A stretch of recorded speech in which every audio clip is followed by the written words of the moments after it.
இதை பார்த்தோன்னே எனக்கு என்ன தோணுச்சு தெரியுமா?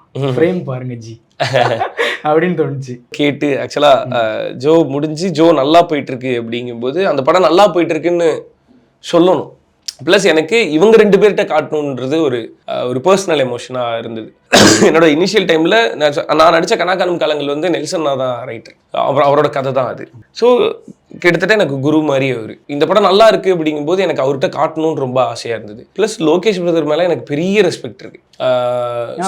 அவர் வந்திருந்தார். ஆமாம், சன் மியூசிக்கு முன்னாடி நான் ஷார்ட் ஃபிலிம் அந்த இதெல்லாம் ட்ரை பண்ணிட்டு இருக்கும்போது லோகேஷ் பிரதர் வந்து ஷார்ட் ஃபிலிம்லேருந்து படம் எடுக்க ஆரம்பிச்சார். அப்போ அந்த ஷார்ட் ஃபிலிம் டீமில் இருக்கவங்க எல்லாருக்குமே அங்கே சான்ஸ் ஈஸியாக ஓப்பனிங்கில் இருந்தது. நான் ஆடிஷன் போய் அட்டன் பண்ண செலக்ட் ஆகிட்டேன். அந்த படம் ஸ்டார்ட் ஆகி ஷூட் போகிறதுக்குள்ளார நான் சன் மியூசிக்கு செலக்ட் ஆகிட்டேன். அப்போ லோகேஷ் பிரதர் கூப்பிட்டு இந்த கேரக்டர் நீங்கள் பண்ண வேணாம், சன் மியூசிக்கில் நல்லா போகுது இல்லை, எனக்கு என்னமோ நீங்கள் ஹீரோ ஆவீங்கன்னு தோணுது, ஸோ அதனால நீங்கள் இந்த சின்ன கேரக்டர் பண்ண வேணாம்னு சொன்னார். ஸோ எனக்கு இவங்க 2 பேருக்கும் நான் நல்லா படம் பண்ணியிருக்கேன் வந்து பாருங்க அப்படின்னு சொல்லணும்னு ரொம்ப ஆசையா இருக்கு. அன்னைக்கு ஒரு ஹீரோன்னு சொல்லிட்டாரு, நான் பண்ணிட்டேன் வாங்க அப்படின்னு சொல்லி 2 பேர்ட்டையுமே கூப்பிட்டு காட்டணும்னு ஆசை இருந்தது. நெல்சன் அண்ணாவும் கனகாடும் கலங்கள் முடிஞ்சோடனே நான் ஆங்கரிங் ட்ரை பண்றேன் அப்படின்னு சொல்லும்போது அவர் சொன்னார், நீ ஆக்டரா பண்ணா நீ சூப்பரா வருவ, ஆங்கரிங் வந்து எனக்கு தெரியல, அது நடந்ததுன்னா I will be very happy, but அந்த சீரியல்லாம் நான் நடிச்சுதானே அவர் பார்த்தாரு. ஸோ நீ நடிக்கிறதுல அந்த கேரக்டர் சூப்பராக புல் ஆஃப் பண்ற, நீ ஒரு ஆக்டரா வந்தா நல்லா இருக்கும் அப்படின்னு சொன்னாரு. ஸோ எனக்கு இவங்க 2 பேருக்கும் காட்டணும்னு தோணுச்சு. ஸோ